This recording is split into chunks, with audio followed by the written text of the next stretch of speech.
오늘은 좀 독특한 주제로 이야기를 좀 해보려고 마이크를 켰습니다. 죄의식이에요. 저는 어려서부터 어른들이 하는 말들이 잘 이해가 되지 않는 편이었습니다. 가령 거짓말을 하면 나쁜 사람이라고 가르치는데 정작 거짓말 안 하는 사람을 본 적이 없었어요. 또 뭐가 있을까? 그래, 약속은 지켜야 한다고 하잖아요. 그런데 이 약속을 지키는 사람도 별로 보질 못했고요. 뭐 이런 거 예를 들자고 치면 너무 많죠. 교통법규는 지켜야 된다는 말은 하지만 자기가 급해지면 신호등 지키는 사람 거의 없죠. 오히려 이런 것들을 지키는 사람들이 손해를 본다는 느낌마저 들 정도니까요. 도둑질, 나쁘죠. 사기치는 것도 나쁘죠. 다 나쁜 놈들인데, 그래서 나라에서도 이런 사람들을 잡아서 처벌을 하고 있는데도 사라지질 않죠. 참 희한하게 이게 누가 가르치지 않아도 생겨요. 도둑질을 가르치는 사람은 없잖아요. 사기를 가르치는 것도 없고, 거짓말도 가르치지 않죠.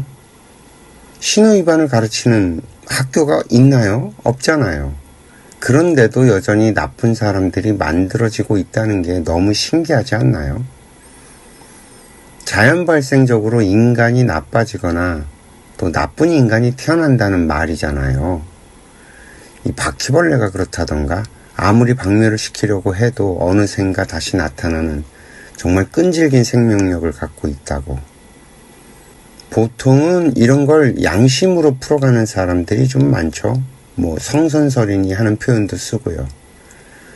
아마도 대부분의 사람들은 이런 것에 의구심을 갖지 않고 살아갈 겁니다. 그냥 그런 거라고 받아들이죠. 지키지도 못하지만. 특히나 이제 종교 같은 데서 그런 역할을 해왔었죠. 역사적으로는. 그렇게 해서 만들어진 이 사회의 도덕, 인간은 뭐 이래야 한다, 저래야 한다는 것들이 어느 사회를 가든지 꼭 있었습니다. 그런데 더 이상한 건 이 도덕이 나라마다 시대마다 다 달랐어요. 팔레스타인에서 태어난 사람은 이스라엘 사람들을 원수로 여기겠죠. 그리고 반드시 복수를 해야 할 대상으로 여길 겁니다. 만약에 힘만 있다면 이스라엘 사람들을 다 죽여버리고 싶을지도 몰라요. 그런데 그 팔레스타인 사람들 중에서도 또 안 그런 사람들이 있거든요. 반면에 이스라엘 사람들은 어떻게 생각할까요? 여호와를 믿지 않는 저 이교도인들을 다 죽여도 문제가 될 게 없다고 그렇게 생각할지도 모릅니다. 아니지, 박멸을 해야 할 대상으로 여길 수도 있고요.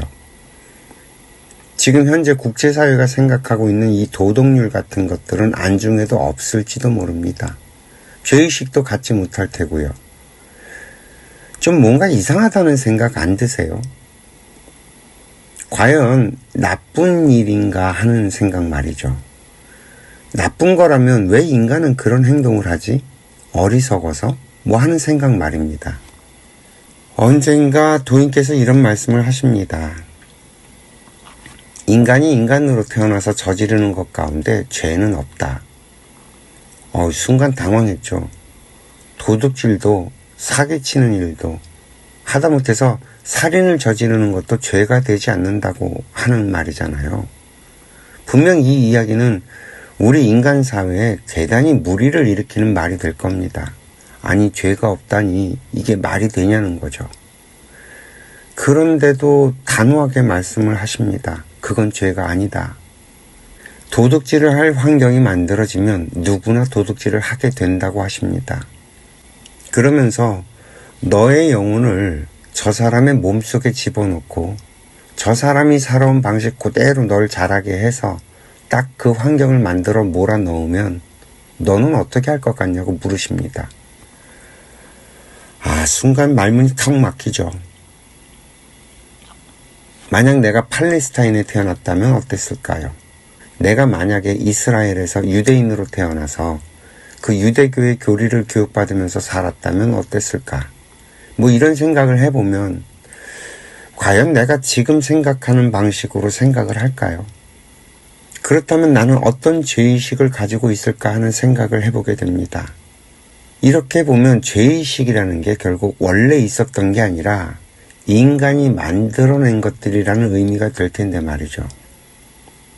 한참을 머리가 멍해졌을 때 도인께서 말씀을 하십니다.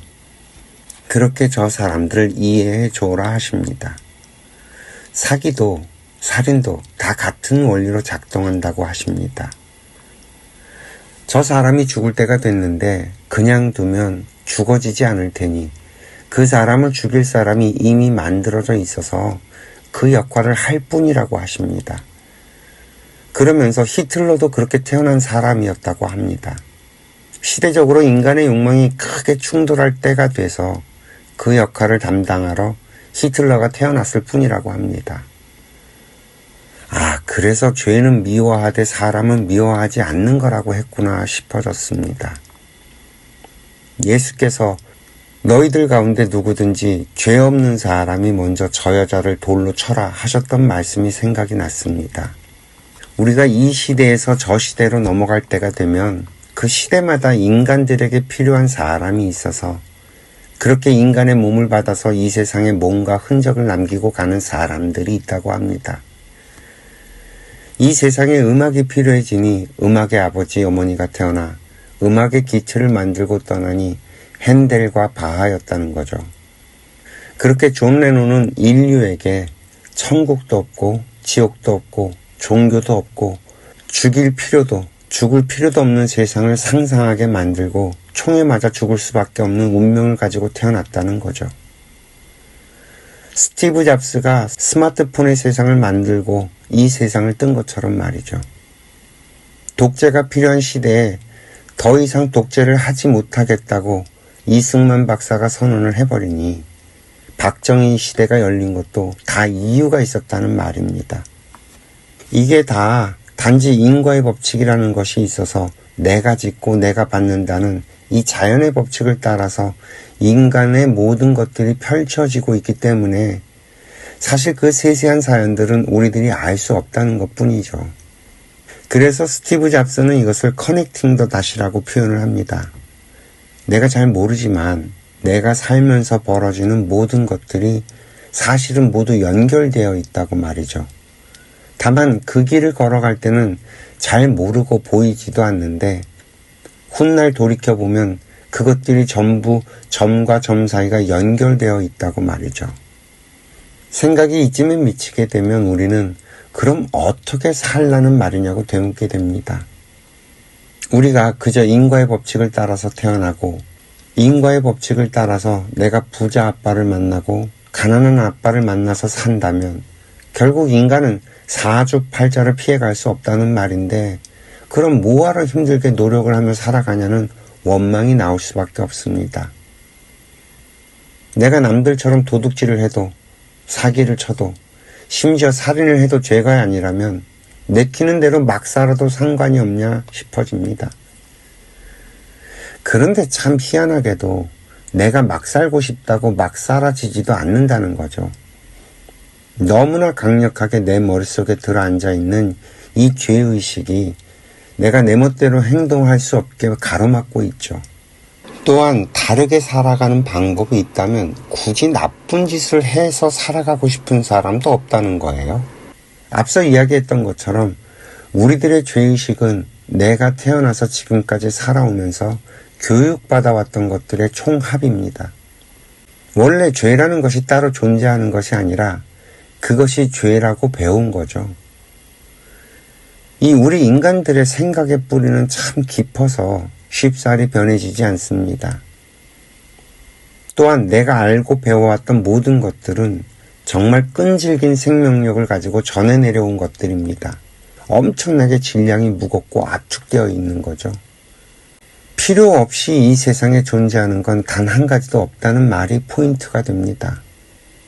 이 도둑질이 살아남은 건 도둑질을 할 수 있는 환경과 도둑질을 할 수밖에 없는 환경이 같이 맞물고 있어서입니다. 사기꾼들이 넘쳐나는 건 이 시대가 사기를 칠 환경과 사기를 칠 수밖에 없는 환경이 맞물고 있어서고요. 도둑질을 당할 사람이 만들어지면 도둑질을 할 사람이 만들어지고요. 사기를 당할 사람들이 만들어지면 사기를 칠 사람이 만들어지는 건 당연한 결과라는 말입니다. 우리들이 사용하고 있는 이 도덕교육과 법률, 단죄 같은 이러한 방법으로는 사라지지 않는다는 말이기도 하고요. 우리가 살인자를 사형으로 죽였다고 이 세상에 살인이 사라지지 않는다는 말입니다. 우리들이 알고 있는 모든 지식과 방법을 동원해서 우리가 도둑질을 하지 않고 살아갈 수 있는 환경을 만들어낸다면 이 세상에는 도둑은 저절로 사라지게 됩니다. 사람이 먹을 것이 없다고 누구나 도둑질을 하지는 않아요. 사람이 돈이 없다고 해서 누구나 사기를 치는 것도 아니고요. 물론 먹을 것이 흔하면 먹을 것을 도둑질하지는 않겠죠. 명품 시계나 명품 가방 같은 고가의 제품들에 눈이 돌아가겠죠. 재미난 것은 인간의 욕심이 끝이 없다고들 말하지만 결코 그렇지 않다는 것입니다. 오히려 자신이 하는 일이 재미있고 보람이 있다면 그 일을 하기 위해서 열심히 일해서 명품 시계나 명품 가방 같은 것에 눈이 돌아가지 않습니다. 도둑을 없애고 사기꾼을 없애는 방법은 오히려 각자 자신이 관심이 있고 좋아하는 일을 찾아서 할 수 있는 그런 환경을 만들어주면 저절로 해결이 된다는 겁니다. 거기에서 보람을 찾게 된다면 금상첨화인 거죠. 이 해법이 없는 것이 아니라 우리가 죄를 바라보는 우리들의 시각에 문제가 있을 수도 있다는 말입니다. 보통은 교도소에 집어넣고 직업훈련을 시킨다고 그러죠. 그런데 본인이 관심도 없는 일들 뿐인 거예요. 교도소에 들어가는 사람들이 머리가 비상한 사람들이 굉장히 많아요.